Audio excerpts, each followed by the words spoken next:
Welcome to Happy Homes and Gardens. I'm your host. My name is Daphne Royce. I am a real estate broker, architecture, and interior designer. Shannon Douglass is the first woman to be elected president of California Farm Bureau. Shannon has a background in agriculture, has been involved in the farming business since college. Let's welcome Shannon to tell us about her passion for farming and to share her insights into California agriculture. Welcome, Shannon. Hello, I'm glad to be here with you. Please tell us who you are and how you became involved with the California Farm Bureau. Absolutely. So I'm Shannon Douglass. My husband and son and I farm here in Northern California. We're up in Glenn County, so about 100 miles north of Sacramento. I am a first generation farmer. My husband came from a farm background, but by the time he graduated high school, there was no longer a farm that he'd be able to return to. So we got real creative through college and after, and how we kind of started building our own farm. So we are diversified farmers today. We have a variety of crops from nut crops like walnuts to beef cattle. So we're raising cattle that becomes supermarket beef eventually, and a little bit of direct marketing. We also grow sunflowers that we're growing for parent seed, and a variety of forage crops, which are things like hay that are fed to dairy cattle, horses, etc. So we do kind of a combination of farming.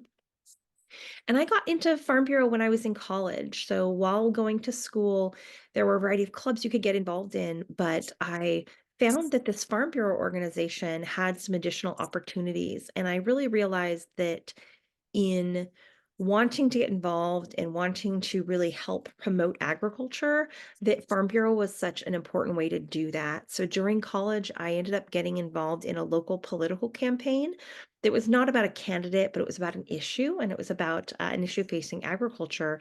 And I got very involved as far as in speakers and media, and even helping knock on doors, talking to people about the issue, and found that you could really make a difference when you got involved with an organization that was doing such good work already. So that kind of led my continued involvement in Farm Bureau, but it really started in college. When I graduated, my husband and I settled here in Glenn County, where he was from.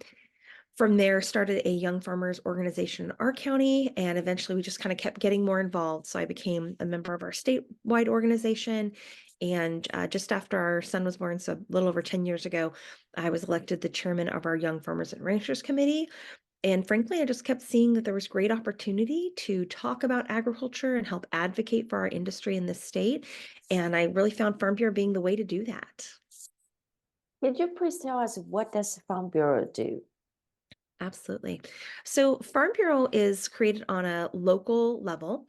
We have farm bureaus across the United States. Most of the counties across the United States have a farm bureau. They started a county office. So I live in Glenn County, and we have a local office here.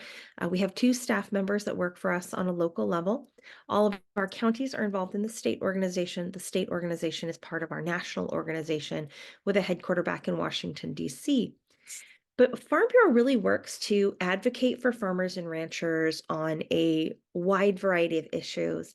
We were created just over 100 years ago. Some of our farm bureaus are coming up on 110 years, actually, anniversaries. And when we were first created, they realized that there were areas where there was some farm advising, frankly, needed, especially when you think about 100 years ago and trying to share information. So when a farm bureau got together, it showed a need to have a farm advisor in an area. And today, while we are still closely involved with our farm advisors in the Cooperative Extension Program, most of our members are really involved to make sure they have a voice locally in Sacramento and in Washington, D.C., because we know our farmers are busy farming, frankly, and being business owners and working on the farm and driving tractor and managing their books, etc. And it's pretty hard for them to also be advocates for their industry and make runs to Sacramento or to Washington, D.C. to talk about these issues that impact us on the farm. So for a whole host of reasons, but Farm Bureau really, at its core, we work to advocate for keeping our family farms in business here in California. What is the differences between county, state, and national farm bureaus? And is every state in California has a farm bureau? So 54 counties now in California have a farm bureau. And I would say, and I should say that we have 54 county farm bureaus because Yuba Sutter is one farm bureau, even though there are two counties. So some of that happens, but we have a farm bureau in most every county, including San Francisco now. That was our new addition this last year, which was pretty exciting for us. It was the first time we've added a county to our list in about 60 years. So we really had to dig deep in the archives to figure out how to do that. But nearly every county has a farm bureau. The way they're organized varies depending on the part of the state that they're in and the size really. So we have some counties that have multiple staff members. They have maybe 5 staff members, and some that maybe only have a part-time person, or in some cases don't have any staff at all. They're purely volunteers. Those are, of course, some of our smaller counties. Generally, the counties are focused on those county issues. So they're helping advocate to us at the statewide level what other issues they might need looked at on a state and federal level. But their staff tends to be pretty focused on their local issues, whether that's water or land use, that's some planning and zoning, all sorts of things that are impacting their farmers on a very local level. And then issues that are broader, they tend to push to us at the state level, of course, so we can help to advocate for agriculture as a whole with a united voice. So most of the counties have them. And then, of course, as I was explaining what our statewide organization does, we also do a variety of advocacy work. So we have a foundation doing agriculture education. We have a television show, actually, that you might see in some of your Bay Area stations, but across California, we get about 2.5 million viewers every year watching our television programming. Those are half-hour episodes called California Bountiful, all about food and farming and what you can find kind of in your backyard and in your home areas. We have a magazine as well. So we do a wide variety of work. And then at the national level, they are, of course, focused on our national issues, generally in the, Washington, D.C. Advocacy type work. Just out of curiosity, what kind of farm does San Francisco County has it? Yeah, it's a great question. And I had such a wonderful visit when I got to come to their inaugural event just, I guess, a couple months ago now. I think that was back in either end of February or March. But so San Francisco is really unique to us. When we think about farming, we tend to think about, larger farms and rural communities, but San Francisco has agriculture as well. There's a variety of urban farms that are in a more consolidated area, of course. There's not a lot of big acreage farms for certain in San Francisco County, but also a lot of people in San Francisco that are involved in agriculture in other areas too, and this provides them a new opportunity to get involved. But at our event, San Francisco's event, but that I was so enjoyed participating in, we found a lot of vegetable farmers and also those who are producing mushrooms. So it's actually kind of an interesting thing too, in more of a warehouse type setting where they're producing those. So a good, exciting, different opportunity to see what the San Francisco farmers are up to. Is a fishing and game is part of a farm bureau? Say that again, fish and game. Yes. So fish, absolutely. So we do have aquaculture farmers in California, in different parts of the state. Actually, still, caviar being produced and a variety of farmed fish. So we do have that as part of it. I can't think of anyone I know that is a member anyway that's producing more of the game side of things, but there are some opportunities I'm sure there that I just simply don't know. We have about 30,000 members total, and so that includes we always say that's over 400 different crops and commodities that are being grown that our members are raising.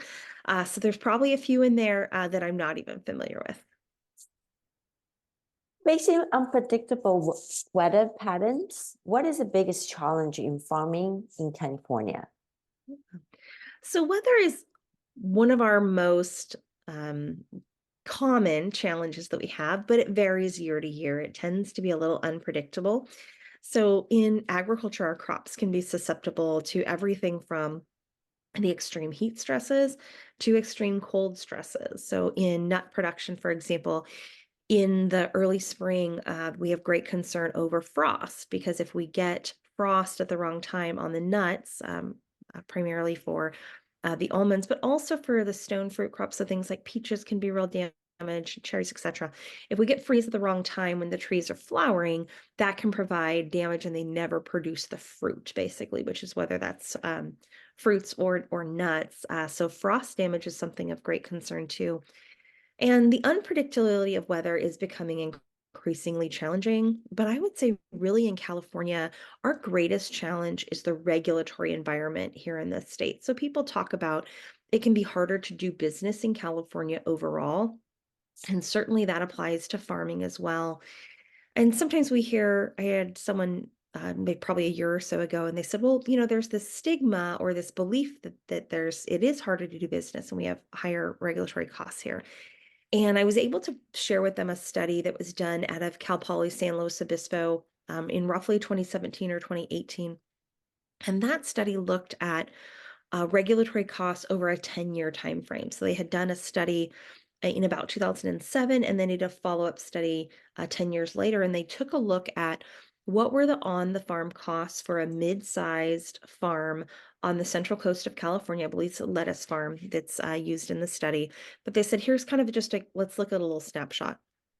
And they took a look at what those regulatory costs were. So everything from the permits and the fees and the particularly a lot of labor issues are hugely impactful in the regulatory environment.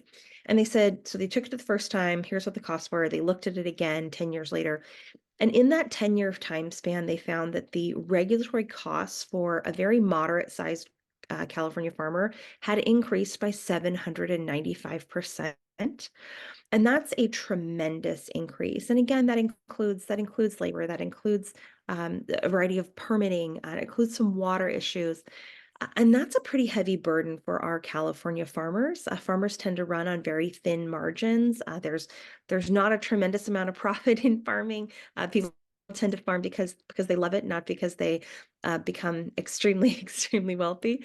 And so we have pretty light margins, and they vary tremendously year to year. Again, depending on those factors like weather and crop values. And right now, we're in a time in particular where we're facing pretty low commodity prices. And so those regulatory pressures in California are really burdensome to our California farmers. And it tends to be the number one issue we face. It's kind of a blanket issue. It impacts whatever type of farming you have, basically. I can't think of really any exceptions that don't battle it up and down the state. It's across geography. And really our number one is these regulatory costs. Okay. If it costs so much, I have two questions for you. Why can't farmer raising the price? Is it too much competition? And secondly, I'd like to know about water because recently we have a drought years. And how do you addressing that issue? Yeah. So let's talk about the price thing first, and then you might have to remind me to make sure we talk about water second. So most farmers in California, with not a lot of exceptions, we are what they call price takers. So the market really dictates, because they are commodities, what our products are worth. And so it makes it extremely difficult to pass the prices on to consumers. So in California, we produce, like maybe we can talk about dairy, for example, because there's a lot of dairies in other states. People know we have a lot of milk in California too. So our dairy farmers have much higher costs here in California than a farmer in another state would, primarily because of our labor issues, but also our environmental concerns.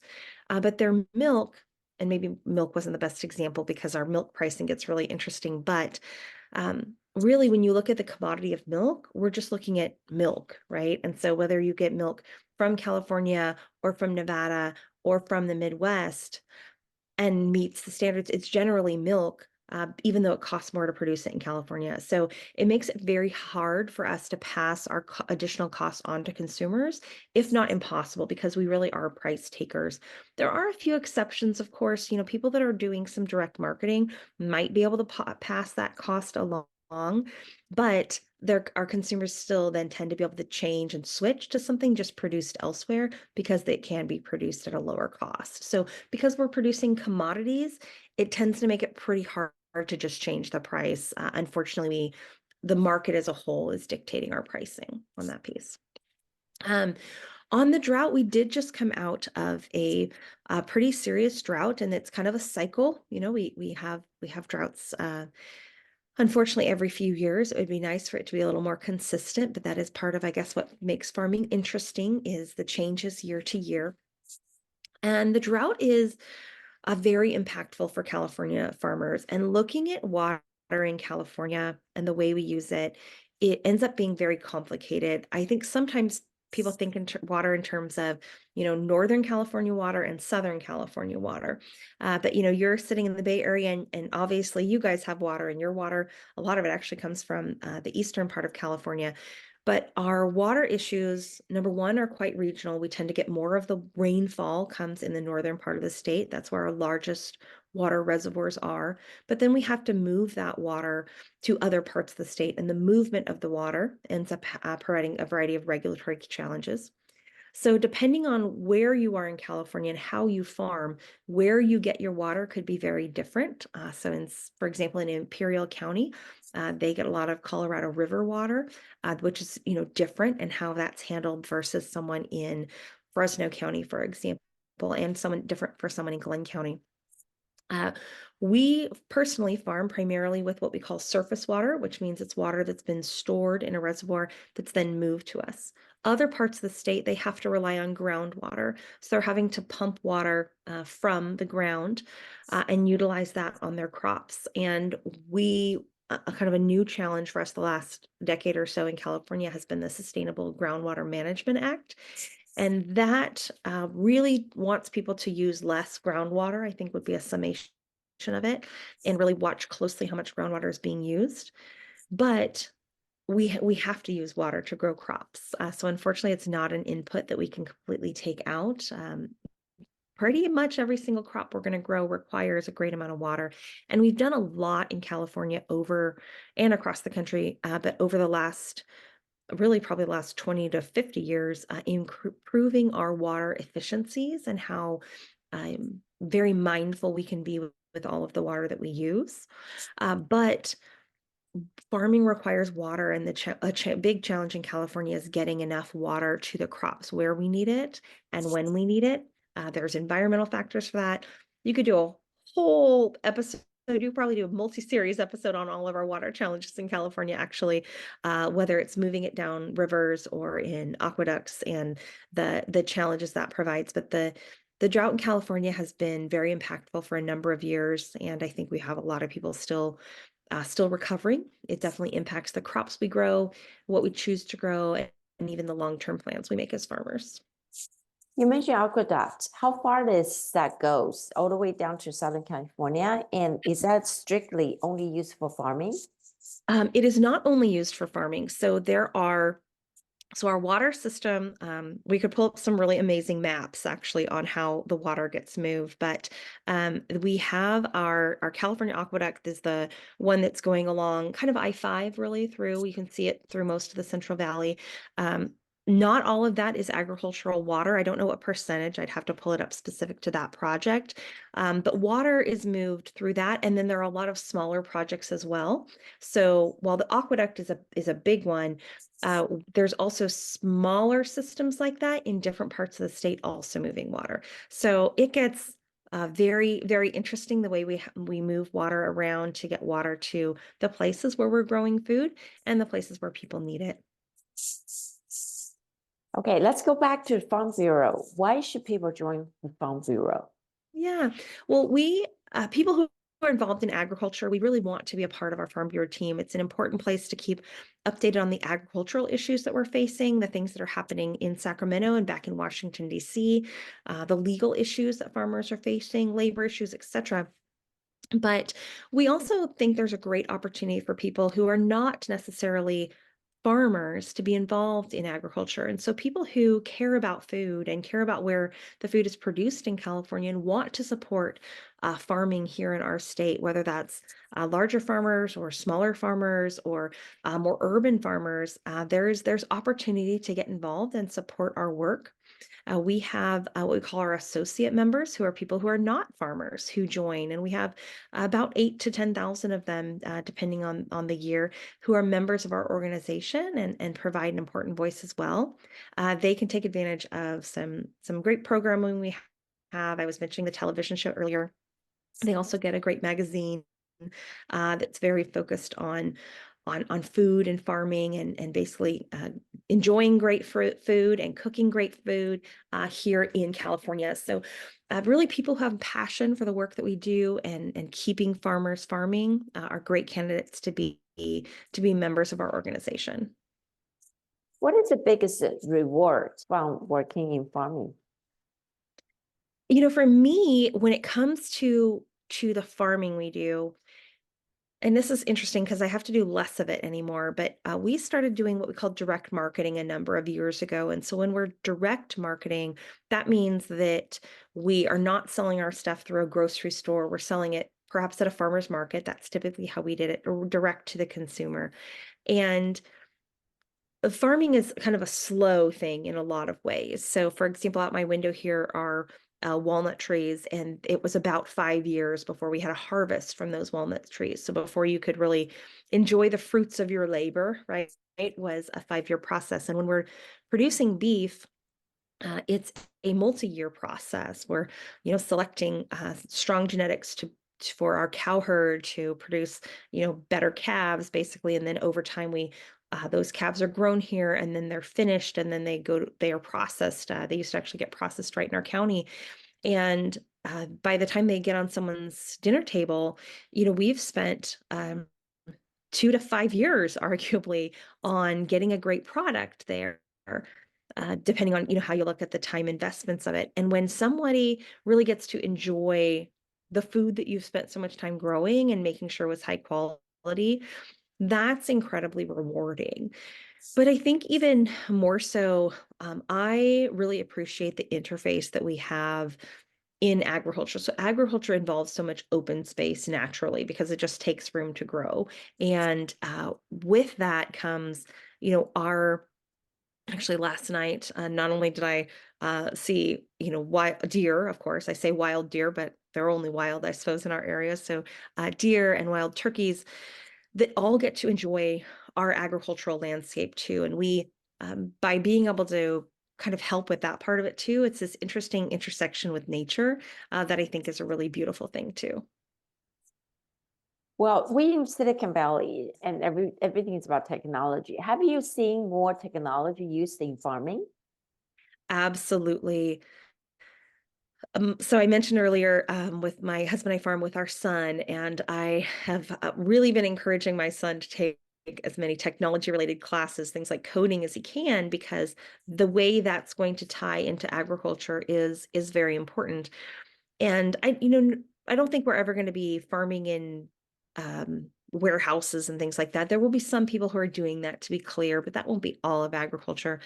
But utilizing technology is really making fascinating changes. And this is everything from using robotics actually with milk cows. So, for example, we have people who are using robotic milkers. And what that means is basically the cow decides when it wants to get milked multiple times a day and goes to visit the milking robot. Um, it includes, like at our house right now, because of the wind, I can't see it from where I'm sitting, but we use a variety of sensors to decide on irrigation here to make sure using water in the most efficient way we can. There's also the ability, and Farm Bureau's worked hard in the last couple of years to allow our members to better utilize drone technology in a legal way. There had to be some changes in some of the aircraft rules to help us in agriculture, but utilizing drones to check on crops, and we're not there yet, but soon to be able to provide our crop protection materials in very specific ways. And if there's a pest infestation, you could really target where you need to take care of bugs, for example, utilizing things like drones. So technology is a huge part of the work that we do and just continues to grow and evolve. Every year we have new tools at our that we have available to us, and I think that's a big part of us growing in the future.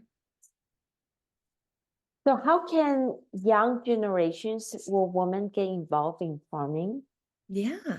Well, I would say Farm Bureau is a great way to do it, and I think I'm proof of that. I think that f for a long time, people have always thought about farmers in a very stereotypical way. And it's probably not unlike thinking about a firefighter and that firefighters are men, because when you grew up, that's who was in the books, and that's who was the firefighters. In agriculture, sometimes I've had people actually tell me I'm too clean to be a farmer. They expect me to be in overalls and I think chewing on straw or something. And we know that just because that's what our images of that are doesn't mean that's reality. And so there are a whole lot of women in agriculture. In fact, well over 30% of farms in the United States are woman owned and operated. So we know it's a huge part of our industry, and that the face of the farmer in California and elsewhere is becoming increasingly diverse. And our Farm Bureau faces are really, I think, showing that as that change continues to happen. So I encourage women particularly, but anyone who wants to get involved to step forward and be willing to start serving on a committee, whether that's for someone who's listening right now and is in the San Francisco area, reaching out and finding out what kind of activities that San Francisco Farm Bureau has going on. There's a great interest uh, in San Francisco about high quality food, and knowing where that food is produced, and getting to know the farmers connected to it. And Farm Bureau can be a great way to do that, but it's also a great way for someone to really advocate for their industry as well, if they are a farmer themselves or closely tied to the agriculture industry. And so I tell people, just go online, make that call, become a member, find out when those meetings are, and look for those opportunities to get involved. We have a ton of great conferences that we put on, so if there's someone listening who's maybe new to farming, we actually have a great mentorship program that we've been doing through a grant program where we're connecting new farmers. They do need, for this particular program, they do need a year of experience. They're kind of getting their bearings, but where we connect them with a very established farmer to have that opportunity to share ideas and concerns and what are these challenges and how did you get through this, because there's so much value in that mentorship. But we put on conferences for our young farmers program. So people who are 35 and under, we have a particular, actually a couple of meetings a year, but this conference segment that's really targeted to the challenges they face as beginning farmers and people who are so early career. But if you've got an interest in agriculture and in farming, we've got an opportunity for you at Farm Bureau, and we'd love to engage. Shannon, I know a few people, they in technology, they actually have a technology using drones. We're Mhm. also using the satellite dish to helping farmer. Would you recommend those people also join the Farm Bureau? Oh, absolutely. If you're involved somehow in agriculture, we'd love to have you involved, because whether you want to be in the space with us and you want to be at our events and our conferences and talking directly to farmers, or engaging in our educational programming. So we do, for example, some continuing education for our members really throughout the year that are all done on Zoom. And then we do, so, of course, in-person events and things. But there are so many ways for someone to connect with farmers or get involved in farmers by joining and engaging with Farm Bureau. Wonderful. And what is the best way for people to get in touch with their state or local Farm Bureau?